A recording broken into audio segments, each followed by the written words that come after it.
साथियों, आज का वीडियो आप सभी के लिए बहुत ही महत्वपूर्ण होने वाला है। अगर आप प्रदेश और देश के किसी भी कोने से अगर आप आउटसोर्स कर्मचारी हैं, अगर आप हमारी पहली बार वीडियो देख रहे होंगे तो ज़रूर आप इस चैनल को सब्सक्राइब कर दीजिएगा, लाइक कर दीजिएगा, क्योंकि आपसे जुड़े हुए हर एक महत्वपूर्ण खबर को मैं वीडियो बनाकर आपके सामने हमेशा प्रस्तुत करता हूं।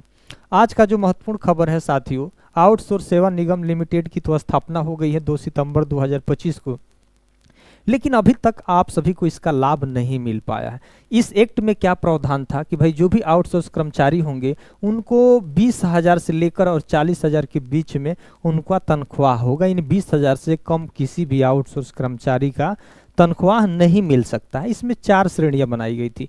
जो लास्ट वाली श्रेणी होगी उनका 20,000 के आसपास वेतन होगा। इससे थोड़ी सी हाई लेवल की होगी उसमें 22, इससे बड़ी होगी उसमें 25, और सबसे जो हाई स्किल होगा, हाई क्वालिफिकेशन होगा, उनका 40,000 तक तनख्वाह है। लेकिन 20,000 से किसी का कम नहीं होगा। इसमें कई तरीके के सामाजिक सुरक्षा का भी प्रावधान था। जो भी आउटसोर्स कर्मचारी होंगे उनका बीमा का लाभ मिलेगा। उनके बाद PF, ESI या जो भी आरक्षण का जो पालन होता है, EWS, SC, ST, OBC आदि आरक्षण का भी पालन किया जाएगा। और इसमें अब ये एक्ट बन गया तो इसमें यह प्रावधान हो गया कि अब जो आउटसोर्स कर्मचारी होंगे उनका शोषण नहीं होगा और उनकी योग्यता और क्षमता के आधार पर इसमें क्या होगी, नियुक्ति होगी। आप भी अपनी राय दीजिएगा इस विषय पर, ठीक। प्रत्येक माह की 5 तारीख तक मानदेय का भुगतान भी सुनिश्चित किया गया है। इस एक्ट में यह भी कहा गया है कि भाई 5 तारीख तक जितने भी आउटसोर्स कर्मचारी होंगे उनका प्रत्येक महीने 5 तारीख तक उनका वेतन खाते में भी चला जाएगा। कर्मचारियों की भर्ती के लिए बनाई गई 4 श्रेणियां हैं, तो उन कंपनी को भी इसमें अब रजिस्ट्रेशन का अवसर दिया जाएगा। जो कंपनी का उद्देश्य होगा भर्ती कराना और साथ ही साथ लोगों को रोजगार देना, उनका शोषण करना नहीं। लोगों का कैसे कल्याण हो, कंपनी इसके बारे में सोचेगी। उसका कंपनी का उद्देश्य नहीं रहेगा कि हम मुनाफा अधिक से अधिक कमाएं। लोगों को कल्याण कैसे करें, लोगों को रोजगार कैसे दे, ऐसे गैर लाभकारी कंपनी का रजिस्ट्रेशन करने जा रही है उत्तर प्रदेश सेवा निगम लिमिटेड एक्ट के माध्यम से उनका रजिस्ट्रेशन अब होगा। आउटसोर्स से होने वाली भर्तियों के लिए 4 श्रेणी बनाई गई है। श्रेणी 1 से के लिए 40,000 रुपया, यानी श्रेणी 1 के लिए 40,000, 2 के लिए 25,000, 3 के लिए 22,000 और 4 के लिए 20,000 रुपया। हमने बताया 4 श्रेणी, जिसका जो स्किल योग्यता क्षमता होगा उसके अनुसार उनको तनख्वाह मिलेगा। आउटसोर्स की भर्तियों में निगम की नियामक की भूमिका निभाएगा।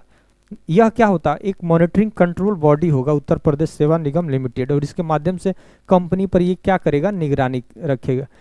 कोई भी कंपनी किसी को झटके में बाहर नहीं निकाल सकती है। आउटसोर्स एजेंसियों का चयन निगम जेम पोर्टल के माध्यम से होगा।